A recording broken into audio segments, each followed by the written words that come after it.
جامع ترمذی کی حدیث ہے، حضور پاک محمد مصطفیٰ صلی اللہ علیہ وسلم نے فرمایا، عید الاضحیٰ کے دن اللہ سبحانہ تعالیٰ کے نزدیک پسندیدہ عمل انسان کا یہ ہے وہ خضوع و خشوع کے ساتھ قربانی کرے۔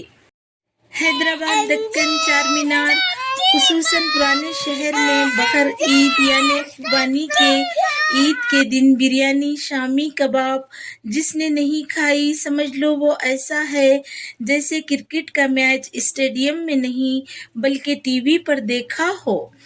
قربانی کے گوشت کی بریانی اور شامی کباب صرف بریانی شامی کباب نہیں ہوتے، اس میں قربانی کا جذبہ، محبت کا بگار اور پکوان کا کمال ہوتا ہے۔ اگر قربانی کے گوشت کی بریانی، شامی کباب کسی چاہنے والے کے ہاتھ سے بنے مل جائے تو عید کا مزہ ہی بڑھ جاتا ہے۔ ہیلو فرینڈز، آپ نے ابھی تک میرا چینل ANZ اسٹاک کو سبسکرائب نہیں کیا ہے تو سبسکرائب کر لے، بیل کے نشان کو بھی پریس کر دے، اور ہاں فرینڈز، لائک اور شیئر کمنٹ کرنا نہ بھولے۔ فرینڈز، بقر عید کا دن ایک عام گھر کا منظر یوں ہوتا ہے جیسے بریانی کے دیگ کے بیچ شامی کباب کا ٹکڑا پھنس گیا ہو۔ سب کچھ زوردار، خوشبودار اور کبھی کبھی دھواں دار۔ فرینڈز، کبھی کبھی تو ایسا لگتا ہے قربانی عید کے جذبے سے زیادہ شامی کباب بریانی کے جذبے سے منائی جاتی ہے۔ گھر کے مرد حضرات تو قربانی کے بعد ہاتھ دھونے سے پہلے ہی اپنی بیگمات سے کہہ دیتے ہیں گوشت میں سے تھوڑا چکنا حصہ رکھ لینا، کباب کے واسطے۔ ہڈی والی بوٹی کباب میں اچھی نہیں لگتی، دانت میں اٹک جاتی ہے اور خواتین کی آنکھوں میں چمک آ جاتی ہے، کیونکہ یہی وہ لمحہ ہوتا ہے جب ان کے اندر کی خان سما جاگ جاتی ہے۔ ہاں فرینڈز، بقر عید کے دن قربانی کے گوشت اور اس گوشت کی بنی ہوئی بریانی، شامی کباب، یہ سب مل کر ایک ایسا منظر پیش کرتے ہیں جو نہ صرف ذائقے سے بھرپور ہوتا ہے بلکہ اس میں محبت، خلوص، روایت اور ہلکی پھلکی مزاح بھی چھپی ہوتی ہے۔ خاص طور پر بات ہو حیدرآبادی دکن کی۔ فرینڈز، خالص ہم حیدرآبادی دکن چارمینار، خاص طور پر اولڈ سٹی اور اس کے اطراف رہنے والوں کے لیے قربانی کے عید کا دن کوئی سادہ سا دن نہیں ہوتا، یہ تو ایسا موقع ہوتا ہے جیسے اللہ نے خاص طور پر اہل دکن کو اجازت دی ہو کہ وہ پورے فخر سے اپنا قربانی پلس بریانی شامی کباب کلچر دنیا کو دکھائے۔ عید کے دن قصاب نہیں آرٹسٹ ہوتے ہیں جو اپنے فن میں نکھار لیے آتے ہیں۔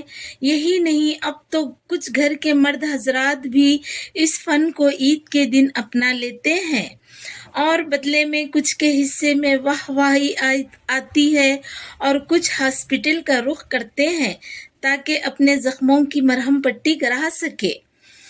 قربانی کا گوشت جب کٹ کر باورچی خانے میں آتا ہے تو ایک عجیب سا سما بن جاتا ہے۔ کچن کا ماحول اتنا گرم ہوتا ہے کہ لگتا ہے جیسے دنیا کی ساری بریانی اسی دن پکائی جانے والی ہے۔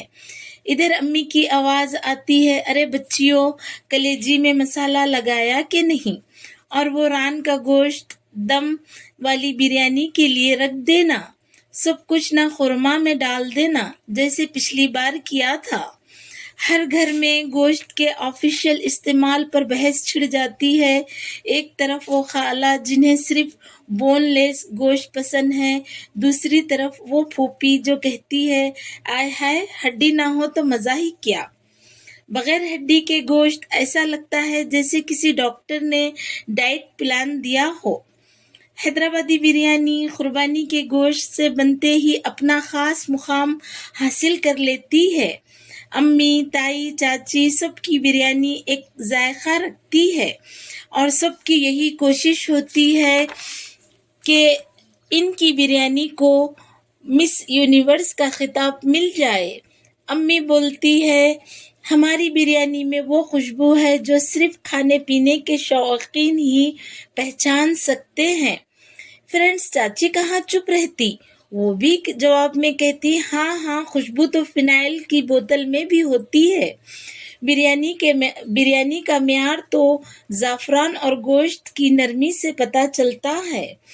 فرینڈس دسترخوان لگتے ہی بریانی کھاتے ہوئے جو خاموشی چھا جاتی ہے وہ صرف دو ہی مواقع پر دیکھی جا سکتی ہے۔ ایک تو بچوں کے اسکول کا سالانہ نتیجہ نکلتے وقت اور دوسرا قربانی کی بریانی کھاتے وقت۔ جو لوگ گوشت پچھلے دن تک جانور تھا آج پلیٹ میں نرم گرم خوشبودار شکل میں موجود ہوتا ہے۔ اور فرینڈس کچھ گھروں میں شامی کباب کو فوقیت ملتی ہے۔ شامی کباب کے شوقین افراد کا کہنا ہوتا ہے گوشت کی تقسیم ابھی نہیں ہو سکتی، پہلے شامی کباب بنیں گے۔ شامی کباب بنانا بھی کوئی ہنر نہیں بلکہ ایک ریسرچ پروجیکٹ کی طرح ہوتا ہے ہم دکنی حیدرآبادی لوگوں کے لیے۔ پہلے تو گوشت کو ابالنا، پھر مسالے ڈال کر پکانا، پھر اتنی دیر سل بٹے پر پیسنا کہ ہاتھ التجا کرے ہم سے کہ جب تم کباب بنا لو تو انگلیوں میں طاقت بھی رہنے دو ہمیں اٹھا کر کھانے کی۔ اگر گرائنڈر میں پیسے تو مشین چیخ اٹھے اور کہے ارے بی بی رحم کرو، ابھی میرا وارنٹی پیریڈ بھی پورا نہیں ہوا ہے۔ پھر شروع ہوتی ہے کباب شامی بنانے کا مقابلہ، جس نے 14ویں تاریخ کے چاند کی طرح گولائی سے شامی بنائی، بس پھر تو کیا کہنا۔ فرینڈس کباب تلنا بھی ایک فن ہے۔ تیل گرم ہونے کے بعد جب پہلا کباب تلنے ڈالا جاتا ہے تو یوں لگتا ہے جیسے کسی نے پٹاخے جلائے ہو یا چپکے سے اندھیرے میں انار جلا دیا گیا ہو۔ آپا جان کہتی ہے یہ کیا آفت ہے، لگتا ہے کباب کے ساتھ ساتھ میں بھی تلی جا رہی ہوں۔ پہلا کباب ٹیسٹنگ کے نام پر کسی نہ کسی کے پیٹ میں چلا جاتا تو کہتا آپا تھوڑا نمک کم ہے، مرچ تھوڑی اور ہونا تھا، لیکن ماشاءاللہ ذائقہ لاجواب ہے۔ عید کے دوسرے دن دروازے پر گھنٹی بجتی ہے، سلام دعا کے بعد کہتے ہم تو عید ملنے آئے ہیں۔ عید ملنے آئے مہمانوں کو اگر کباب نہ کھلائے گئے تو خاندان بھر میں کنجوس کا لقب مل جاتا ہے۔ فرینڈس جلدی جلدی دسترخوان بچھایا جاتا اور قورمہ، شامی کباب، نان کی روٹی سے ضیافت کی جاتی۔ ادھر کوئی کہتا ذرا بچا کر رکھو ابھی ماموں بھی آنا ہے۔ کباب تو 3 دن میں ختم ہو جاتے ہیں، لیکن اس کے بعد کا منظر کچھ یوں ہوتا ہے فرینڈس، اب تو گوشت بچا ہی نہیں، قورمہ بناتے بناتے تھک گئی ہوں، ابھی تو نرگسی کوفتے بھی نہیں بنائے۔ ایسے میں کسی کی آواز آتی ہے تو کیا پھر بریانی بنا لیں؟ تو آپا ہنسی میں ڈوبی ہوئی آواز میں کہتی بریانی کے لیے چاول ہے، گوشت نہیں۔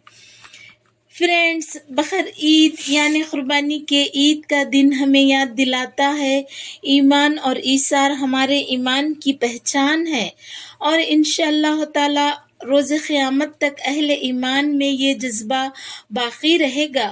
اس کے ساتھ ساتھ اللہ نے چاہا تو حیدرآبادی دکنی بریانی، شامی کباب کا مزہ بھی ایسے ہی رہے گا جیسے کہ چار مینار اور مکہ مسجد ہم حیدرآبادیوں کے لیے ہیں۔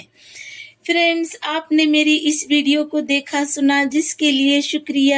پھر ملتے ہیں انشاءاللہ ایک نئی ویڈیو کے ساتھ۔ آپ اپنا اور سب کا خیال رکھیں۔